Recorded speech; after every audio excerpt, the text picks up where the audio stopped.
नमस्कार मंडळी. कसे आहात सगळे? मागचा भाग ऐकलात? कसं वाटला? तो भाग ऐकल्यानंतर काही विचार मनात डोकवलेत का? मनावरचं ओझं थोडं तरी कमी झाल्यासारखं वाटतंय का? असं तुमचं प्रेम आणि प्रतिसाद असाच वाढत राहू या मनमोकळ्या पॉडकास्ट. आज आपण बोलणार आहोत नातेसंबंधांविषयी. हो, नातेसंबंधांविषयी. हे नातं कोणतं आणि त्याचं नाव काय? यापेक्षा महत्वाचं आहे त्या नात्यामध्ये आपलं स्वतःचं अस्तित्व. बघा ना, या मनुष्य जन्मात आपण लहानपणापासून ते अंतिम क्षणापर्यंत अनेक लोकांशी जोडले गेलेलो असतो. काही वेळा नातं खूप छान बहरतं, तर काही वेळा ते अर्धेवर असतं. जेवढी माणसं तितक्या प्रवृत्ती, त्यामुळं सगळ्यांची जमेल असं नाहीच. पण जिथे जमतं ते नक्की काय असतं? कसं असतं ते नातं? अनेकदा आपण म्हणतो, मी सावलीसारखा तुझ्या मागे उभा आहे, म्हणायला खूप छान वाटतं.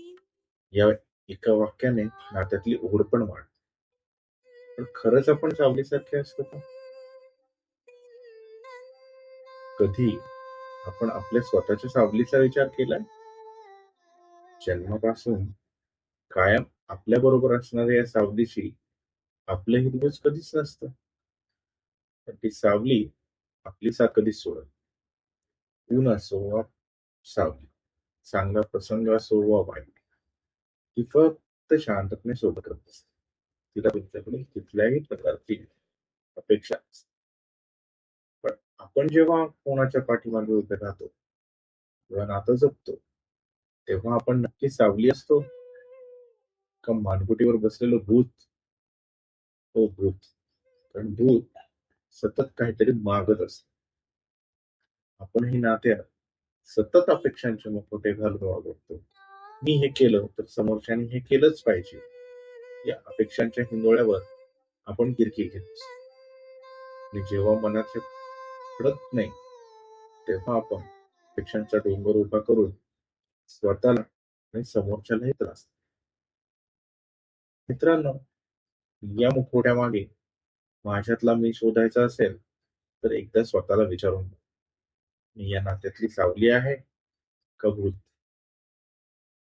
सावली बनला तर स्वतःचाही ताण कमी आणि समोरच्यालाही आधार मिळतो. पण अपेक्षांचा भूत बनला, मानगुटीवर बसला, तर त्या नात्यातला मनमोकळेपणा हरवून जाईल. आज ठरवा, तुम्हाला काय बनायचं? सावली की भूत? हो का? करा एकदा विचार.